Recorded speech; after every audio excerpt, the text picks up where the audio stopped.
Welcome back to my channel. I hope you are doing good. My name is Tyson. If you are here for the first time, this is Owning Purpose, baby. On this channel, we talk about everything from personal development to mental growth to spiritual growth to relationships, manifestation, and all of those really great things that get us to our highest and best self. So today I want to talk about valuing yourself through self-concept. And what does that even mean? So first of all, let's talk about what we don't value most of the time. Most of the time, we do not value us. We do not value our alone time. We do not value our time of just resting. We don't value anything that has to do with our well-being and our good. Even our thoughts, we don't value those sometimes. And the reason why is because mainly we've been conditioned to serve everybody else, right? You have to get up in the morning and serve a job. You have to get up in the morning and serve your kids. You have to get up in the morning, and even in religion, child. Ooh, that's another story. But you got to serve some ultimate being, man that's somewhere up in the sky, right? So we're always serving other things and not serving our own well-being. So I had a huge problem with this, and I realized this over this year. As you guys know, I've struggled with unemployment, and I graduated from school and dealing with depression, all those things that I've mentioned.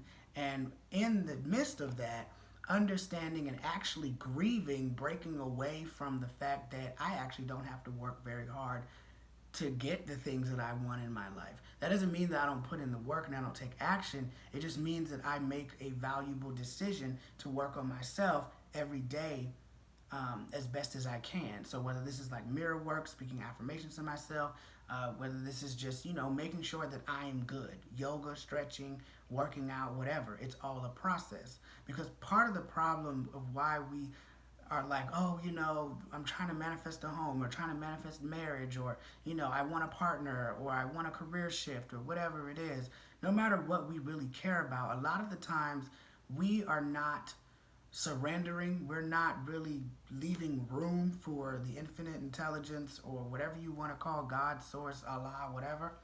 It's because we are too much in the game. We don't rest. You know how like you watch a basketball game and you see that like players come in and out. They come in for a couple minutes, they go sit down. Come in for a couple minutes and go sit down. That's how it's supposed to be. The universe says, okay, you have this intention. All right, now you're gonna put in a little bit of work, and then I'm gonna do the rest that you can't seem to accomplish. You can't seem to do. And so part of the problem is we are so lost in trying to get it, that we lose the value of ourselves. So we literally devalue ourselves trying to equate something that's out here that we can't control. So think about it like this. I dare you, either right now or after this video, to call somebody that you really want to talk to and see if they answer.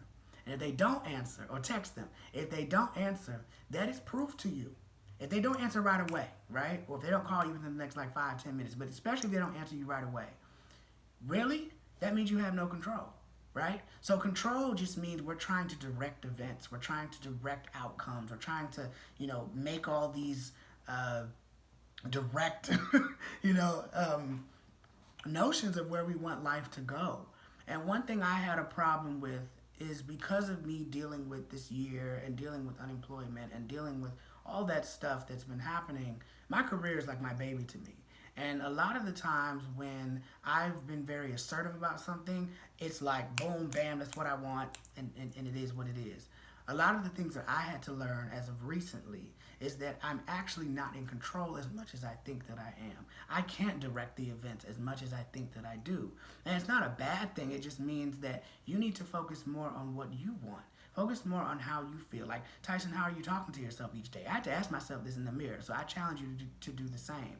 Ask yourself, whatever your name is, how am I feeling? What's going on in my body? What do I eat? What do I drink? How do I function within myself? Because the way that you are speaking to yourself and the way you function within yourself is how you show up in other ways of your life. But most importantly, you don't enjoy your life.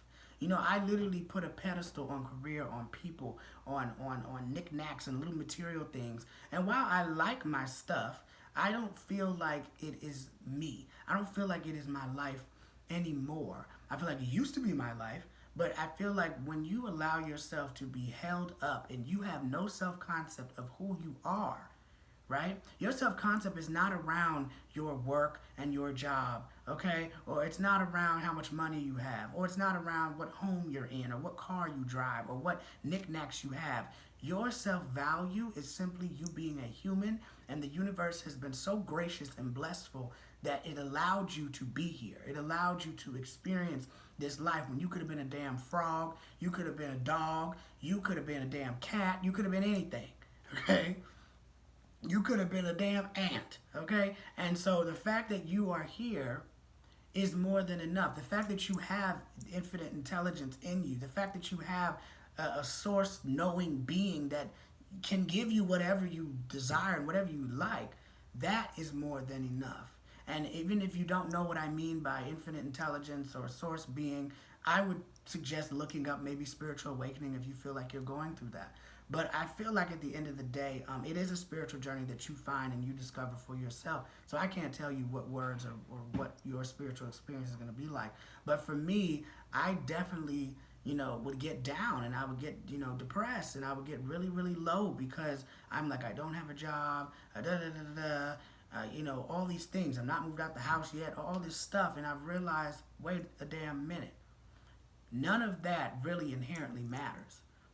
Like it doesn't matter in the sense of by the time the next hour comes or the next day comes or whatever it is, even when you get the manifestation, whether it's job, whether it's love, whether it's whatever, at some point that all hyped up about it and then you get it and then you're a little bit hyped up and then it kind of dies down, is because it really isn't valuable. What's valuable is how do you take care of yourself every day? What's valuable for me really is I just show up, do what I need to do, and then I can move on with the rest of my life. Because honestly, corporate America is not my dream job. It is not my dream thing. This is, okay? So it's like what I'd rather value is doing something that I really enjoy and what I really love. Even if not a cent is coming, or if it does come in fluctuations, which I've experienced. But the whole point is that we attach ourselves to these validations or the sense of worthiness because society has created this notion that says, if you have this by this time, then you're worthy. It's the same thing with getting married, right? You ever know those people that go through college and never been with nobody, and then they end up coming near damn 30, and people are like, oh, you need to get a girlfriend or you need to get a wife or a husband or whatever. Then they finally get the wife or husband and they're still miserable.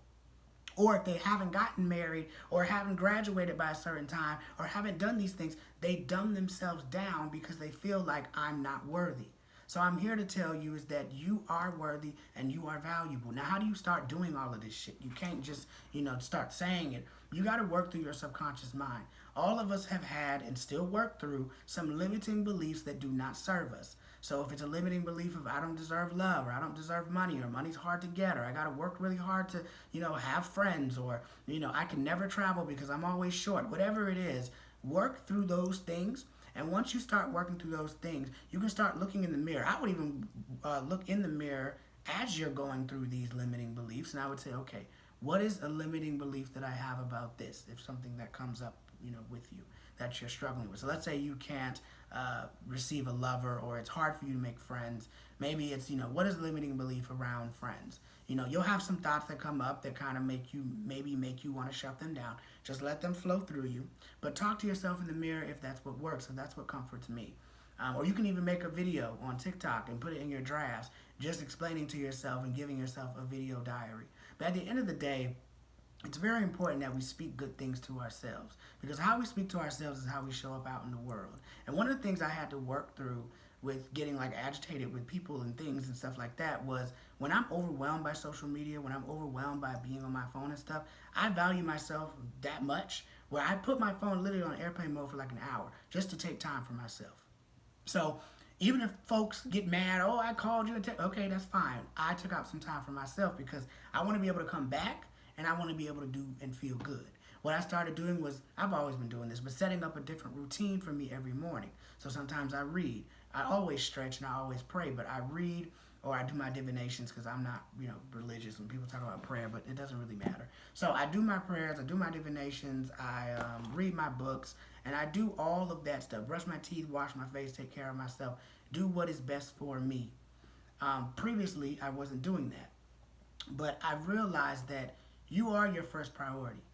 When you wake up in the morning, It is you first and everybody else second, literally. Even if you have stuff to do at 8 o'clock, get up at 7, get up at 6:30 if you need to, and focus on yourself. Make you the first priority of yourself.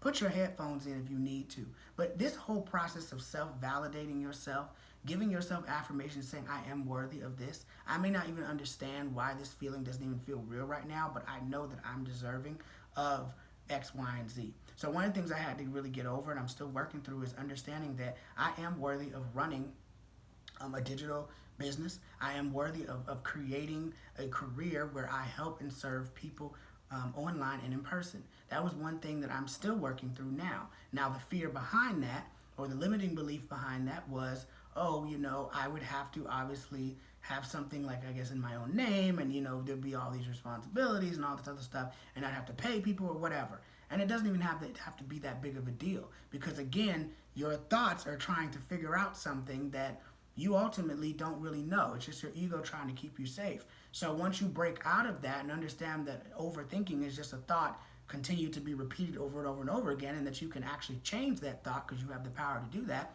you can shift and say, okay, well, what if I can lay my hands off this and just say this is the intention of what I want, and then let the universe do the rest. And just say, okay, anything that I can't figure out or is not really my responsibility, let the universe have it. And that's what I've been doing. I've really just been in a place where I've stopped caring about what happens next. Because if you always think about what happens next, your mind just goes into these spirals, and your ego just wants to create these scenarios to make you feel in a safe space.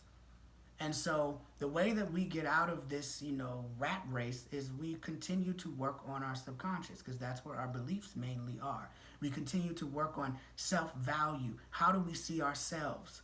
Do I see myself worthy because I have this type of career or this money, or because I've gotten this far with whatever it is that you're doing, or because I've attracted this lover into my life, or because I have these experiences? A lot of people used to value, including myself, I used to value myself on my life was only fun when I was out clubbing, or when I was out with shaking ass, or whatever I'm doing, turn it up, whatever you want to call it, right? I thought I was valuable when I had some, a career, or whatever the fuck I was thinking at the time. I always have valued stuff that has nothing to really do with internally how I feel about myself. So now I'm making it a mission, and I want you to join me as well. Comment down below too, like, what things have you learned about yourself as far as self-value? But this is so important to have a good self-concept and a self-value about yourself, because I'm telling you, this world tries to tell us that this is valuable and that is valuable. No, the way you speak to yourself, the way that you stand up and you move about your life, that is what's valuable. I'm not going to make this too long, so I'm going to end this video right here. But I do want you to watch some of these other videos that pop up. And I hope you have a good day. And please remember to speak really kind things to yourself, because I promise you, you deserve them, and it will change your life.